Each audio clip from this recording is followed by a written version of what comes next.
Good morning and welcome to week 6. I wanted to come to you with a couple of important announcements. First, your reflective essays.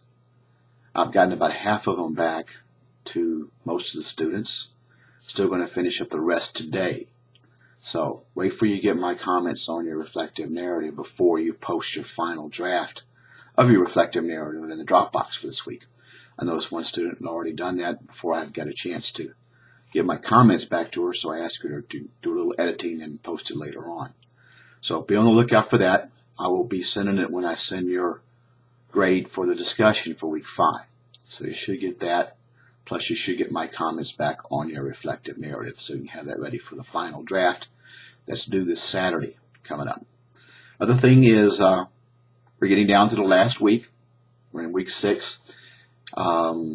I think most people, when it comes to the APA citations, excuse me, don't let it bother you too much. It's just one of the introductory classes. I'm not going to be letter perfect when it comes to grading, but I want you to get the basic idea when it comes to doing APA. And that is, when you do an in-text citation, that's what goes inside the actual body of your paper. Excuse me, and you need 3 things for that. 1 is the author's name. 2 is the date of the book or magazine or website. And 3 is the page number or paragraph number. Paragraph number if it's a website, page number if it's a book or an article.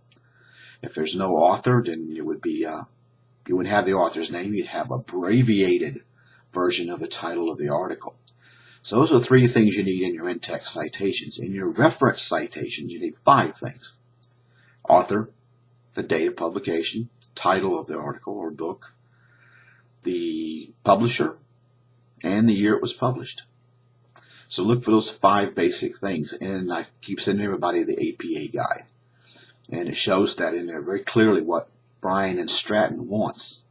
That's why I keep referring to that as your Bible, because that's what you're going to be using. As long as you're here at Bryan and Stratton, you want to use that guide, because they're trying to get every class incorporated to use it, and some, of course, don't do it, which is unfortunate. But most of those regular people like me who've been here try to use what APA guide that Bryan Stratton has put out. So if you keep asking me if you have questions, I don't want to give you, somebody tells me how to cite this. I'm not going to give you exactly the answer, because I want you to try to learn how to do it yourself. But the main thing I want you to remember is that, you're just beginning. And if you missed a period here or an exclamation point there or a comma here, I'm not going to mark you off. But I want to make sure you at least get those bits of information I just told you that you needed. 3 things for the in-text and 5 things for the reference citation. Other than that, I think we'll have a good week. If you have any questions, let me know, and I'll talk to you later.